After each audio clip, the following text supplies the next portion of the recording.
gaashaan maxamed cabdiwaaxid faarax taliyaha ururka 15aad ee gunaanud ciidanka xoogga dalka Soomaaliyeed muddada gorgor الله naxariistay gaashaanle maxamed cabdiwaaxid faarax waxa uu ahaa taliyihii guutada lixaad ee ciidamada gorgor ee xoogga dalka Soomaaliyeed maanta ayuu ku geeriyooday dagaal ka dhacay gobolka Shabeellaha Dhexe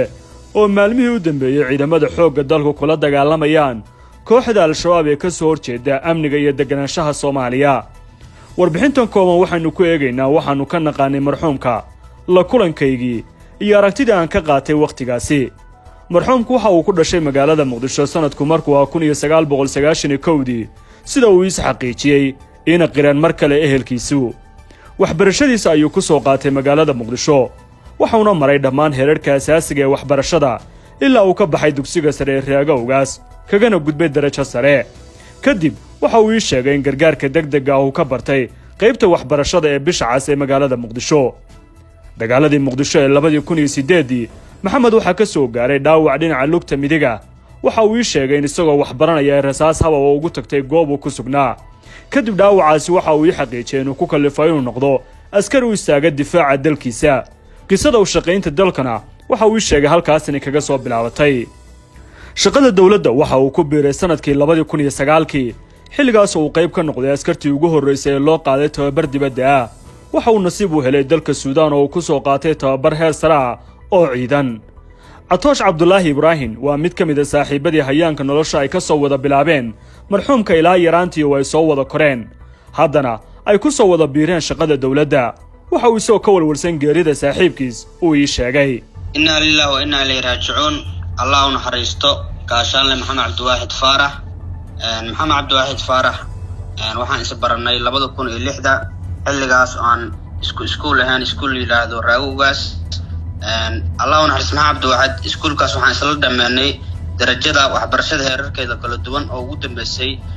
darajada waxbarashada dugsiga sare isla dhameynay 2009 ayuu maxamed cabdiwaaxid ciidamada Suudaan loo qaaday uu galay markuu ku soo laabtay wuxuu ka qayb qaatay xoreynta dalkan lagu xoreeyay maleeshiyaadka al-shabaab waxa uu dagaalku maxamed cabdiwaaxid Allahu naxariistan ku xasuusto waxa ka mid ahaa waxa uu ka bilaabay aag hadda loo yaqaan fila Soomaaliya madaxtooyada meesha ka hooseysa aadan cadde waxa uu la socday taliya Cabdullaahi Alcaanood oo isla howlgalayeen ilaa uu ka tagay maxamed cabdiwaaxid baraawe halka ilaa iyo balcad uu kala dagaalamay maleeshiyaadka al-shabaab maxamed cabdiwaaxid waxa aan ku tilmaami kara maanta ma jirto geeridiis runtii waxaa maqlay 1 hour ka hor waxaan aad ugu naxay maxamed cabdiwaaxid wuxuu ahaa nin dalkiisa jecel qof aqyaar oo wanaagsan maxamed waxa uu soo noqday xoghaynta ahna taliyaha ilaalada gaarka ee wasiirka gaashaandhigga Soomaaliya xilligii wasaaraddaasi hayay Janaan Cabdulqaadir Cali Diini mar kale ayuu haddana isla waqtigaasi qabtay xilka markii uu taliyaha xoogga dalka noqday isla wasiirkiisii Janaraal Diini bilowgii 2018 waxa uu noqday taliyaha ilaalada khaaska ama dharcadka ee madaxweynaha dawladda federaalka ee Soomaaliya Maxamed Cabdullaahi Farmaajo taas oo ahayd jaga sare gaashaanle maxamed muddo sanado shaqada dawladda ah kadib waxa uu go'aansaday inuu ka mid noqdo ciidamada gorgor ee ay dhistay dawladda Turkiga kuwaas oo wajaha dagaal toos ah wuxuuna tababar u aaday dalka Turkiga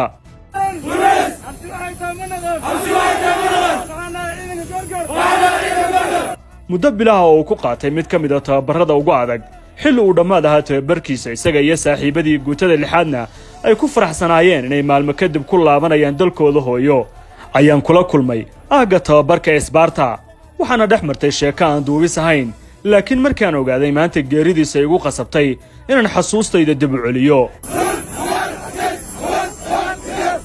marxuum maxamed waxa uu ahaa shakhsi ay iga muuqatay geesinimo haladeeg iyo ku qanacsanaanta shaqada dalkiisa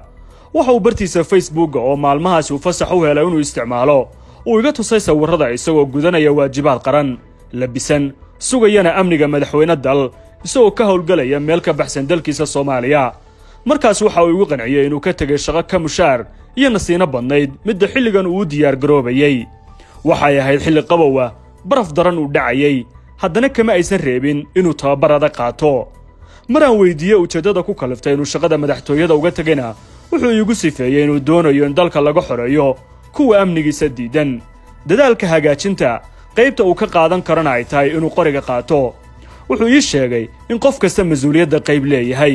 isaguna uu isku arko in qaybtiisa qaadanayo wuxuu igu dhiirigeliyey inaan qayb ka qaato dadaalkaas taas ayuu aaminsanaa in dalkan uu ku hagaagayo is-aragganna kadib markii uu ku laabtay muqdisho ayuu hadalkan jeediyey ciidankaana arkaysaan waa 20 jiro ilaa 30 jiro inta u dhaxayda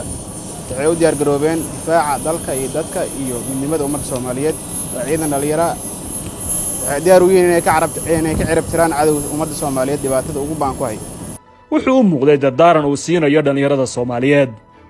gaashaanle maxamed cabdiwaaxid faarax ugu dambayntii maanta ayuu ku geeriyooday furimaha hore ee dagaalka